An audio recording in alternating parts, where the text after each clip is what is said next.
Chapter 5 class first year circular motion. Last topic हमारा है artificial gravity. इस topic में हम ये सीखेंगे कि आर्टिफिशियल ग्रेविटी से क्या मुराद है, कैसे ये क्रिएट की जाएगी, क्या इसका कोई अमली इस्तेमाल भी है या नहीं है, क्या ये वही ग्रेविटी है जो अर्थ पे हम लोग फील करते हैं। इस तरह के कुछ आंसर डिस्कस करते हैं। देखें, पहले तो ग्रेविटी जो रियल ग्रेविटी है उसकी तरफ थोड़ा सा आप अपना तो जो लेके आए कि सतह जमीन पर तमाम पाई जाने वाली चीजें एक खास पोजीशन पे मौजूद हैं। जैसे हम अपनी मिसाल ले लेते हैं कि हम जमीन पर मौजूद हैं, हम इजीली बगैर किसी रुकावट के चल सकते हैं, कोई काम कर सकते हैं, और उसके पीछे जो सबब है वो हमारा ग्रेविटी है। अब अगर फर्ज कर लें एक बंदा जो जमीन की सतह पर है, लेकिन जिस तरह अभी हम हमारे पांव जमीन के साथ स्टिक हैं, चपके हुए हैं, अगर हमारे पांव जमीन के साथ चपके हुए ना हो, ठीक है, तो हम जिस डायरेक्शन में जाना चाहते हैं हम नहीं जा सकेंगे। अगर थोड़े से जमीन से ऊपर उठे हुए हों, जिधर की आवाज चले हम उधर चले जाएंगे। जिस तरह आप हवा के पार्टिकल्स, एयर पार्टिकल्स को कंसिडर कर लो, वो अपनी मर्जी से कहीं नहीं जा सकते, वो सस्पेंडेड होते हैं, जिधर प्रेशर बढ़ता है वो उधर ही चले जाते हैं। हम भी अगर जमीन से ऊपर उठे हुए होते हैं, हाँ, सस्पेंडेड होते हैं एटमॉस्फेयर में, तो हम तो लटक रहे होते, कभी किधर कभी किधर, अपनी मर्जी से कहीं जा नहीं सके थे, अपनी मर्जी से कोई एक्टिविटी परफॉर्म नहीं कर सकते थे अगर ऐसा होता। तो हर चीज को आप देख रहे हैं कि वो अपनी अपनी जगह पर अपनी अपनी ड्यूटीज सरंजाम दे रही हैं, और ये सारा किस वजह से, अर्थ ने उन्हें अपनी तरफ अट्रैक्ट किया हुआ है, और अर्थ उनको अपनी तरफ अट्रैक्ट करने के लिए जितनी फोर्स लगा रही है, that is called earth gravity, और ये रियल ग्रेविटी है। सैटेलाइट की तरफ हम आते हैं कि सैटेलाइट जब अर्थ के अराउंड रिवॉल्व करता है तो उसकी सिचुएशन कुछ ऐसी होती है कि वो एक फ्री फॉल ऑब्जेक्ट के तौर पे फॉल कर रहा होता है around the earth, every time fall कर रहा है। तो वी हैव लर्न दैट कि जब in the inside the free falling object everything comes in weightlessness condition, वो वेटलेसनेस हो जाता है।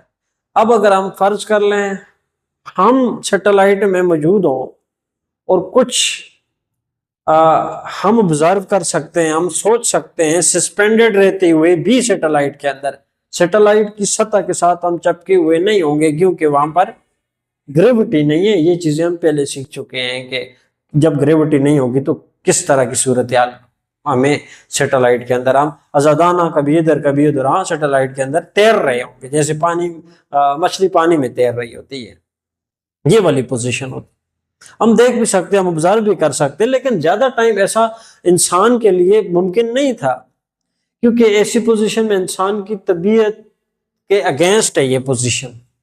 हाँ, वोमिटिंग, तबीयत खराब होना, सर चकराना, बीपी अप डाउन, ये कुछ प्रॉब्लम्स आफ्टर सम टाइम कुछ हो सकते हैं। तो प्रॉपरली उस बंदे को वर्क करने के लिए, अपनी पोजीशन को, फिजिकल नेचर को मेंटेन रखने के लिए उसे सैटेलाइट के ग्राउंड पे स्टिक होना, चपके होना, जिस तरह, बिल्कुल उसी तरह जिस तरह हम जमीन की सतह के साथ चपके हुए होते हैं ड्यू टू ग्रेविटी, उसे चिपकाना जरूरी था कि वो सैटेलाइट की सतह के साथ चिपका हुआ हो ताकि वो इजीली अपनी एक्टिविटीज परफॉर्म कर सके। अब जब उसे ये चीज प्रोवाइड की जाएगी तो अपनी ड्यूटीज इसीलिए परफॉर्म कर सकेगा। अब सवाल ये पैदा हुआ कि हम किस तरह ऐसी सिचुएशन क्रिएट करें कि वो बंदा बजाय तैरने के सैटेलाइट के अंदर सैटेलाइट की सतह के साथ चपक जाए, लाइक ग्रेविटी की तरह। अब आर्टिफिशियल से मुराद, क्योंकि चीजें दो तरह की, बहुत सी चीजें ऐसी हैं जो दो तरह की पाई जाती हैं, एक नेचुरल और दूसरा आर्टिफिशियल। अब अगर सैटेलाइट्स की बात को समझने के लिए आप आसान एग्जांपल ये सकते हो, सैटेलाइट्स, मून को कहा जाता है नेचुरल सैटेलाइट, क्योंकि any object revolving around the sun, a planet, an object revolving around a planet is called a satellite। तो मून नेचुरल ऑब्जेक्ट है, नेचुरली अकरिंग ऑब्जेक्ट है, और अर्थ इज अ प्लेनेट और इसके गिर्द घूम रहा है, तो हम मून को क्या कहेंगे? Natural satellite. अब उसी के मुताबिक उसको देखते हुए साइंटिस्ट के जहन में ख्याल आया कि एक ऐसा ऑब्जेक्ट भेजा जाए जो मून की तरह जमीन के अराउंड क्या करे? रिवॉल्व करे, और पूरी जो जमीन है इसके अबाउट जो इंफॉर्मेशन है वो कलेक्ट की जा सकें और मजीद मालूमात हासिल करने में आसानी हो। पूरे इंसान ने आर्टिफिशियल तरीके से एक चीज बनाई, और वो क्या कहलाई? आर्टिफिशियल सैटेलाइट कहलाई। मून नेचुरल सैटेलाइट है, और इधर मैन मेड एक गाड़ी है जो रिवॉल्व कर रही है, वो आर्टिफिशियल सैटेलाइट। अब मतलब दोनों सेम चीजें हो गई। यहां पर आर्टिफिशियल ग्रेविटी से मुराद ज़हन में तो ये आ रहा है कि जिस तरह अर्थ ग्रेविटी है, इस तरह की हम कोई ग्रेविटी क्रिएट करेंगे, मैन मेड ग्रेविटी होगी, वो आर्टिफिशियल ग्रेविटी कहलाएगी। ऐसा तो कोई है नहीं। यहां पर सिर्फ कंपैरिजन आप कर सकते हो कि अर्थ ग्रेविटी भी एक फोर्स है, जमीन चीजों को अपनी जानब जिस फोर्स से खींचती है, that is called earth gravity.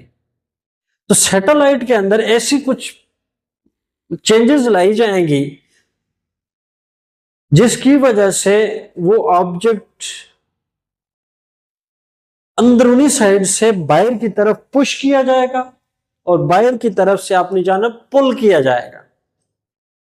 कुछ समझ आ रही है? सैटेलाइट के अंदर वो तैर रहा है, अंदर से ऐसी फोर्स होनी चाहिए जो वो उसको बाहर की जानब पुश करे।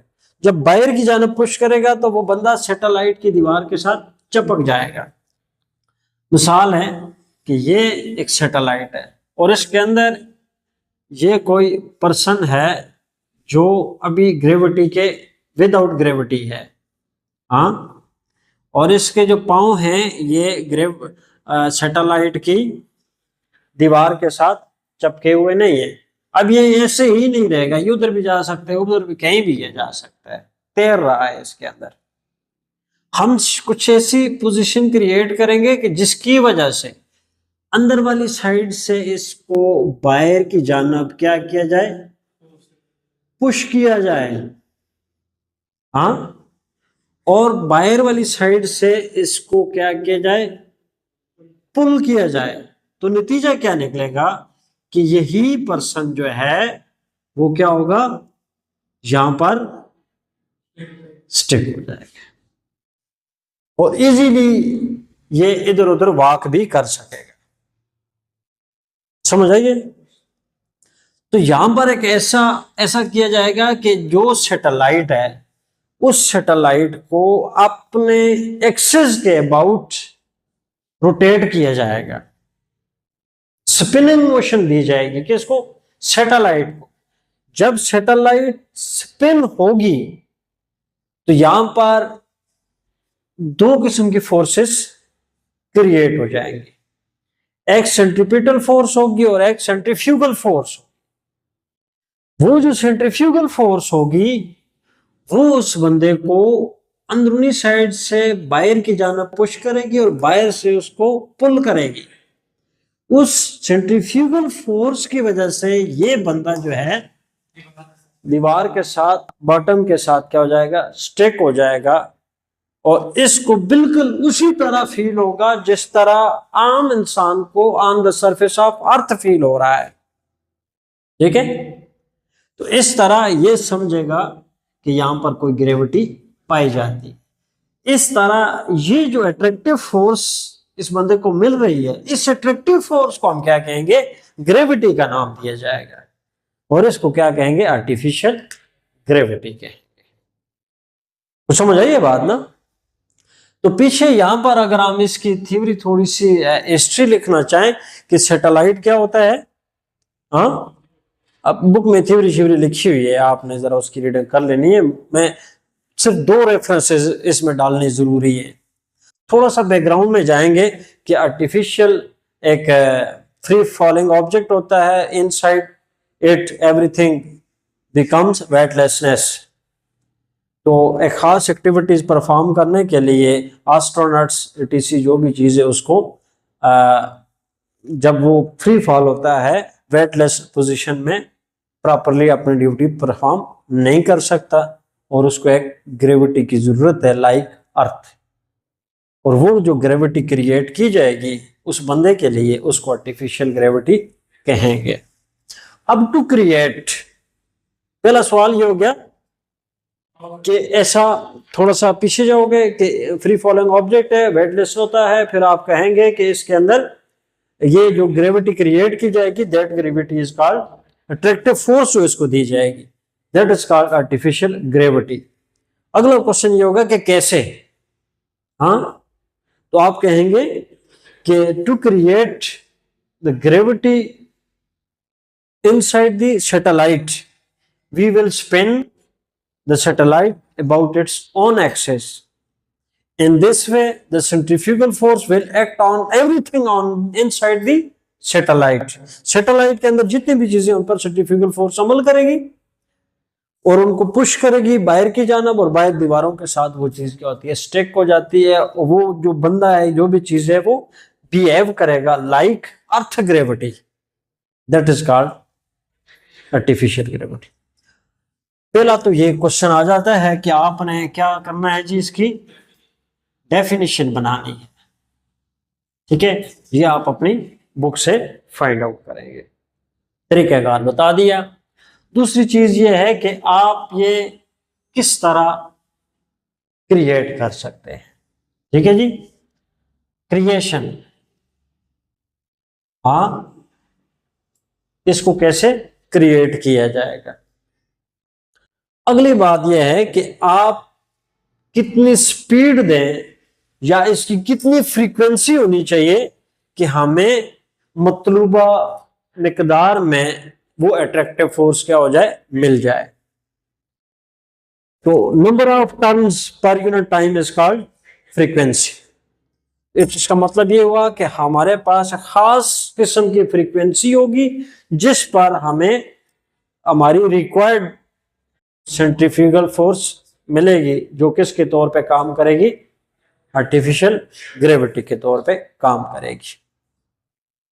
अब आप जानते हैं कि जब ये सैटेलाइट रिवॉल्व करती है, स्पिन करेगी, तो यहां पर जो एक्सेलरेशन प्रोड्यूस होगा दैट एक्सेलरेशन यहां पर हम कैलकुलेट क्या कर रहे हैं जी, फ्रीक्वेंसी ऑफ सैटेलाइट, जिस फ्रीक्वेंसी से उसको रोटेट करवाया जाएगा। एक्सेलरेशन जो प्रोड्यूस होगा that acceleration is called centripetal acceleration. तो centripetal acceleration A C is equal to, यहां पर हम R omega square, R omega square R. अब ये जो ए सी सेंट्रीपिटल एक्सेलरेशन आ जाता है जिसकी direction toward the centre of circle होता है, और आर जो है, R radius of the satellite होगा। ये अगर सैटेलाइट का सेंटर है और ये सैटेलाइट की सरफेस है तो यहां पर ये आर कहलाएगा, ठीक है, दैट इज रेडियस। ये ओमेगा जो है इसको एंगुलर फ्रीक्वेंसी कहते हैं। क्या कहते हैं, एंगुलर फ्रीक्वेंसी कहते हैं। आप इसको एंगुलर स्पीड भी कह सकते हो, क्योंकि वो आप स्पिन करेगी, जिस वेलोसिटी से स्पिन करेगी वो हमारा ओमेगा के तौर पे काम करेगा। फिर आप A C is equal to R omega, omega किसके इक्वल होता है, ओमेगा आपके इक्वल होता है, omega is equal to 2 pi by T के इक्वल होता है, पता है ना इस बात का हमें, ओमेगा 2 पाई बाय टी के इक्वल। तो 2 pi by T whole square A C is equal to R, that is 4 और डिवाइडेड बाय टी स्क्वायर, 2 का स्क्वायर 4, पाई स्क्वायर और फिर टी स्क्वायर होल स्क्वायर है ना। यहां पे इसको टाइम के लिए सॉल्व करते हैं, टी टाइम पीरियड है, टाइम पीरियड के लिए सॉल्व करते हैं तो T square left hand side पे ए सी की जगह पर आ जाएगा और ए सी टी स्क्वायर की जगह पे चला जाएगा। तो T square is equal to R, 4 को पहले लिख देते हैं, 4r साथ में पाई स्क्वायर और डिवाइडेड बाय ए सी हो जाएगा। ये टाइम पीरियड है। हम जो कैलकुलेट करने जा रहे हैं वो फ्रीक्वेंसी है।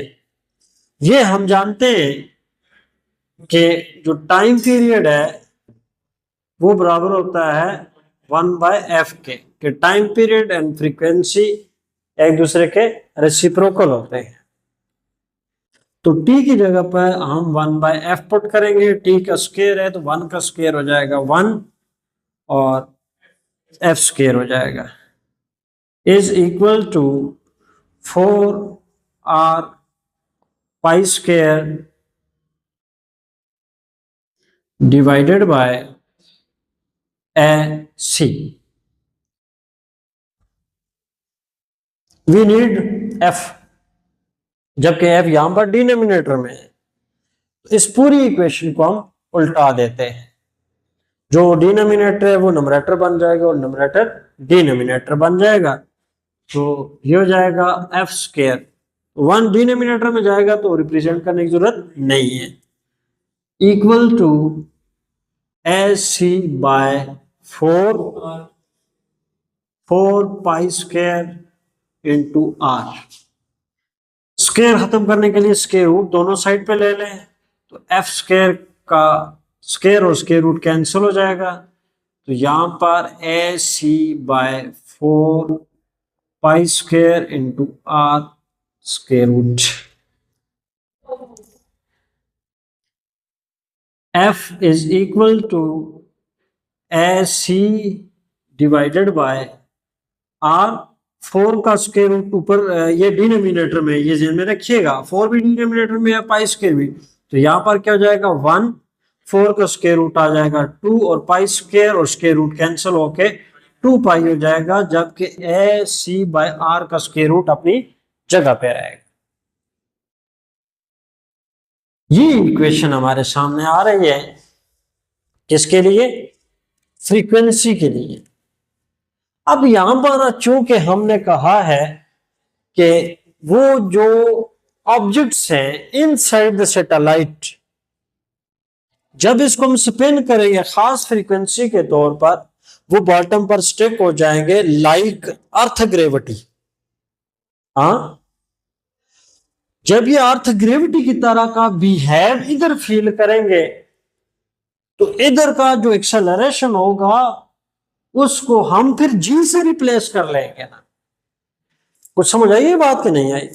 यानी ये ऑब्जेक्ट्स भी ग्रेविटेशनल एक्सेलरेशन फील करेंगे लाइक ऑन द अर्थ, इसलिए हम एसी को रिप्लेस कर लेंगे, किससे, जी से रिप्लेस कर लेंगे। F is equal to 1/2 pi g divided by R under root, A C को किसके साथ रिप्लेस कर लिया, जी के साथ, जिसकी वैल्यू 9.8 मीटर पर second square on the surface of earth is calculated. तो इस फ्रीक्वेंसी से जब सैटेलाइट को स्पिन किया जाएगा, इसके अंदर पाई जाने वाली चीजें एक अट्रैक्टिव फोर्स फील करेंगी बिल्कुल ग्रेविटी की तरह, तब इस फोर्स को हम क्या कहेंगे? Artificial gravity. एक बात यह है कि सैटेलाइट के अंदर अभी ये प्रैक्टिकली ये चीज नहीं हुई। ये एक आइडिया पेश किया जाता है कि अगर सैटेलाइट को इस तरह का स्पिनिंग मोशन दिया जाए तो उसके अंदर इस तरह की ग्रेविटी क्रिएट की जा सकती है, तो जो तैरने वाला सिस्टम है, वेटलेसनेस पोजीशन है, वो खत्म हो जाएगी और जो एक्टिविटीज परफॉर्म करनी होती हैं वो परफॉर्म की जा सकती हैं। तो ये हमारे चैप्टर नंबर 5 सर्कुलर मोशन का लास्ट टॉपिक था। चैप्टर हमारा कंप्लीट हो जाता है। कल से हम इंशाल्लाह नेक्स्ट लेक्चर में इसकी एक्सरसाइज को सॉल्व करेंगे। पहले एमसीक्यूज आ रहे हैं, फिर न्यूमेरिकल्स वगैरह सॉल्व करेंगे। आप पूरे चैप्टर को अच्छी तरह स्टडी करें। चैप्टर की वजह से आपके लिए, क्योंकि एक्सरसाइज एमसीक्यूज में क्या चीजें पूछी जाती हैं, आपका नॉलेज पूछा जाता है, जो आपने पूरे चैप्टर में सीखा होता है उसको अच्छी तरह अगर आपने पढ़ा हुआ है, लर्न किया हुआ है, अच्छी तरह गौर से सुना हुआ है, तो आपके लिए एमसीक्यूज सिंपल हो जाते हैं। फिर इसी तरह न्यूमेरिकल भी आपके लिए आसान हो जाते हैं। ठीक है जी, यहाँ यूं हमारा चैप्टर फिनिश हो जाता है।